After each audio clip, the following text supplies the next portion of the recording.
Binubuhay kasi, Kuya Benny at mga kababayan, o nakikinig po kayo ha, yun hong yung pangakong 20 pesos na bigas. Ang daming umasa dyan.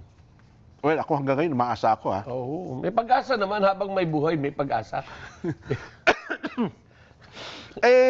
Pwede bang doon sa ating mga kasama, kasi nakaschedule na mag-report sa Ate Eden, ire-report niya ito Yun daw hong pangakong 20 pesos na kada kilo ng bigas ng Pangulong Bongbong Marcos, aba, malapit na raw pong tuparin.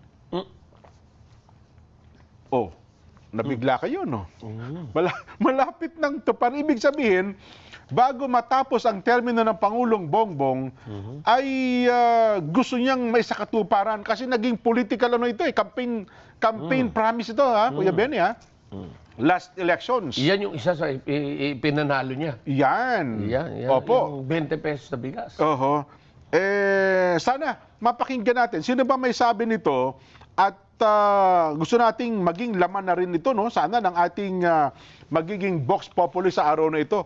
Kung ang ating mga kababayan ba ay umaasa pa nga, Huwag na yung naniniwala. Ayun. Umaasa na lang. Umaasa na lang, Oo, huwag na yung maniwala. Umaasa pa nga na bago matapos ang termino ng Pangulong Bongbong Marcos, ay may sakatuparan. Ito hong 20 pesos na bigas. Yan. Tama-tama, tinatawagan sa Ate Eden. Kausap pa raw ni Yusek Claire Ha? Nagkukwentuhan pa raw sila, nagkakape Baka ninenervous na naman si Yusek Claire sa mga tanong niya. Hindi. Kasi pagkatapos ng press con, talaga niyaya, Den, magkape muna tayo. Yun. Kunyari lang ata yung yung... Hindi, pero alam mo, maganda yun ha. Yung mga pagtatanong niya kay Yusek Claire. Kapag yun ay nasagot naman ni Yusek Claire, abay talagang wala nang pwedeng ipalit sa kanya bilang spokesperson. Dahil napakagagaling din ang tanong ng ating kapatid na Eden. Hindi, ako naman nagtataka, bakit tayo nabibigla sa mga ganong tanong, Well, Hindi ba sa Amerika nakikipag-away nga yung reporter sa presidente ng Amerika babato pa nga sapatos. Di ba? Hindi lang sila nasanay na ang reporter sa Pilipinas may mga ganong tagpo Pero sa ibang bansa po, pangkaraniwan po yun Saka pwede ba naman sabihin na ayaw mo sagutin? Oo. Di ba? Di mo naman kailangan wahayin.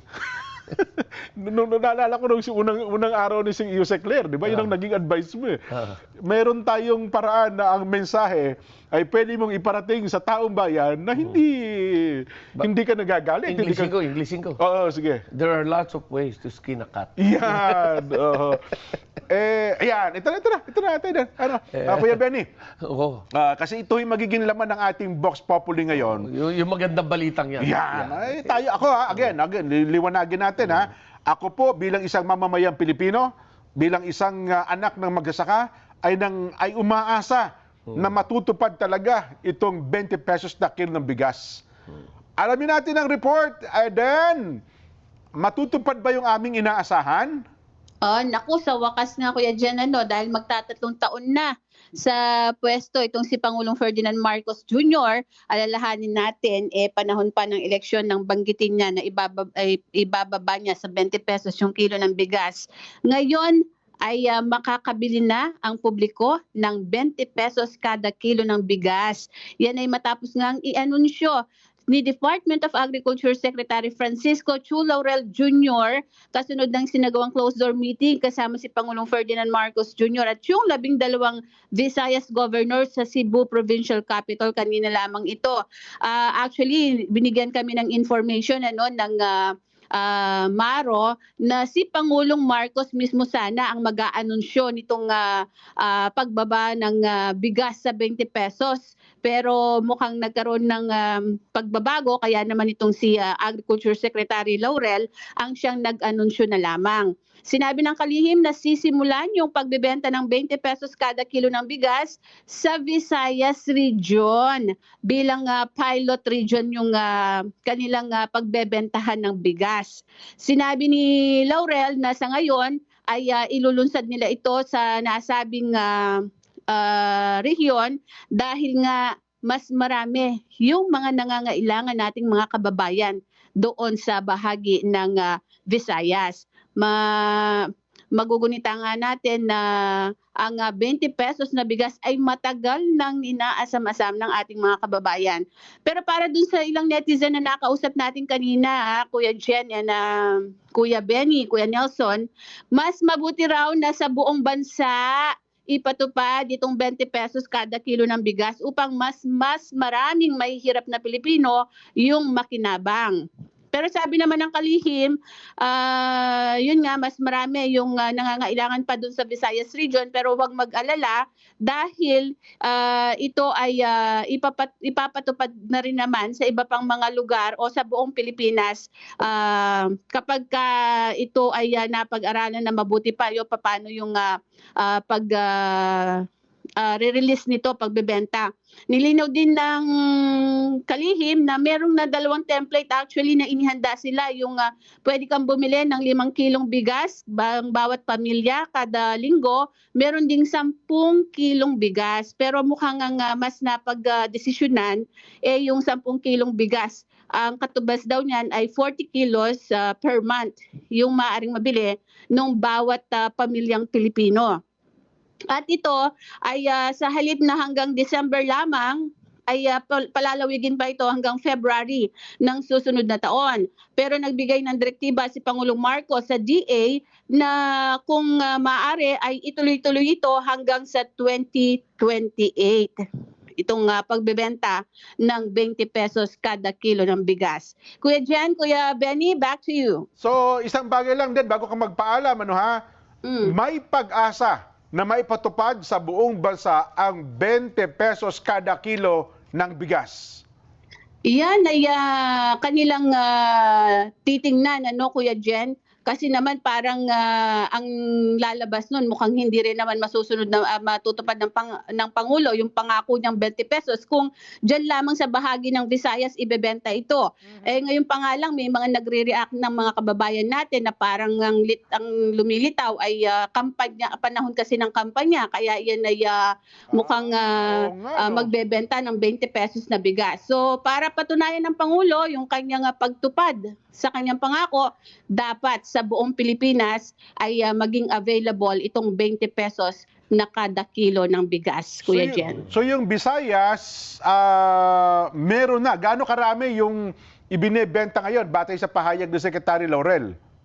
Kuya Jen, sisimulan pa lamang yung gagawing pagbebenta, pero hindi pa talaga nagbebenta ngayong araw to kasi kanina lamang nag-meeting at inaasahan na meron pang mga pupuliduhing mga parang rules o kaya regulasyon para ito'y maibenta nga at kakatulungin itong mga local government units ng Visayas region. Ayan. Okay. Kuya Benny, ako sa'yo. Well, talagang dito makikita naman natin na ginagawa ng paraan ng ating pamahalaan kung paano mabababa yung presyo ng bigas. Ayan. Pero dito, malabo pa eh. Hindi malaman kung ano yung guidelines when it comes to the disposal. Kung ilang kilo ba, isang tao. Ilang tao ba ang pwede makinabang? Baka naman iisandaang tao, iisandaang pamilya lang yung makikinabang yan. Abay, hindi po mararamdaman ng sambayanan yan o ng Visayas mismo. Yeah. Di ba? Anyway, Den, salamat ha. Thank you. Ayan ang report ni Eden. Pero at least, Kuya Benny again, ang atin kasing inaasahan, may pag-asa pa hanggang matapos ang termino ng Pangulo. May pag-asa naman. May pag-asa. Oo. Alam mo naman, very optimistic ang ating mga kababayan. At maging tayo sa palato, ayaw natin mawalan ng pag-asa. Huwag tayong magbigay lang ng false hope. Kasi gaya niyan, yung 20, if you will ask me, medyo may doubt tayo dahil bakit? Pwedeng samantalahin din yan ng mga black market na bibili ng 20, bebenta na mas mahal sa labas, mag-iipon ng 100 tao, papipilahin. Yung mga bagay na yan, di ba? Ang tawag sa atin sa reporter, dinodrawing. So, siguro, sana naman hindi. Sana naman hindi. Dahil lang, kailangan talaga natin yung honest to goodness na inaasahan ng mamayan na giginhawa sila kahit papaano. Kasi sa paglaganap ng social media ngayon, Kuya Benny, kapag ka nag-drawing ka ng isang bagay, magkakabuking yan. Imposibleng hindi mabubuking. Oo nga. Napakagagaling ng Pilipino sa ganyan. Nakita mo yung isang senatorial ball na naghagis ng yung lambat sa may Pampanga? Oo. Na nung hinila niya, punong-puno ng isda. Oo. Pero may naglabas din nung totoong video. Nung video, mali yung paghagis ng lambat. Mali pala yung pagkakahagis ng lambat. Oo. Di ba? Eh dati naalala ko rin ang dating Mayor Erap pala, di ba? Oo. Oh, yun, sa Manila Bay yun, nag-drawing din. Nag-drawing. Nagka-booking yan pala, kakahiyan tuloy yung Pero nangyari. hindi niya na pwedeng gawin uli yun. Yun na nga, yun na nga. Dahil may Medyo- dolomite na yun. Oh, yun na nga. Ganda na eh. Pero ang point lang natin dito, kapag ka nag-drawing yung kayo ng isang bagay, madali nang mabisto Oo, ngayon. mabilis mabisto Oo. ngayon. Wala kang kawala. Di ba? At speaking of 20 pesos na bigas, ito Kuya Benny, gusto kong patunayan, sayang, na ito naging guest natin dito nung nakaraan, hindi ko lang. Alam mo bang sa oras na ito private individual po ito hindi po ito programa Politiko. ng gobyerno. Oo. Ito po ay private individual sa pangunguna po ni Kuya Yuan. Ito tamang-tama, sabi niya, happening now. 20 pesos per kilo of premium rice program. 4 hours ago. Alam mo kung saan, Kuya Benny? Bantayan, Cebu. Ano ha? Sa mga taga ron daw po sa Bantayan, isinasagawa daw po ngayon ng 20 pesos per kilo premium rice program nung kanila pong kumpanya, Yunlad Marketing Cooperative. Ayun, minsan naging guest natin sa palatuntunan nito. Ang kanyang challenge, meron kasi silang programa, sana daw i-adapt ng gobyerno. Well, kung gugustuhin, itong kanila, sila mismo ang nagmamanage ng sakahan, Kuya Benny. Mula doon sa input, sa binhi, sa pag-aalaga, hanggang sa pag-ani. Di, huwag na natin pag-usapan yan. Umpisahan na natin sa tubig. Well, tama ka. Sa tubig lang. Ayan, irigasyon. Mapasaganan nyo lang ang tubig ng ating bansa. Malaki ang magiging epekto niyan sa presyo ng bigas. Yan.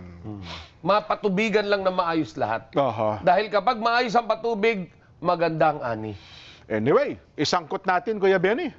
Ito ako maasa sana ang ating mga followers at mga viewers ay umaasa rin, ano? Yes. Kagaya natin. Oo. Kayo po ang ating tanong, ang ating pong tinatanong. Umaasa nga pa ba kayo?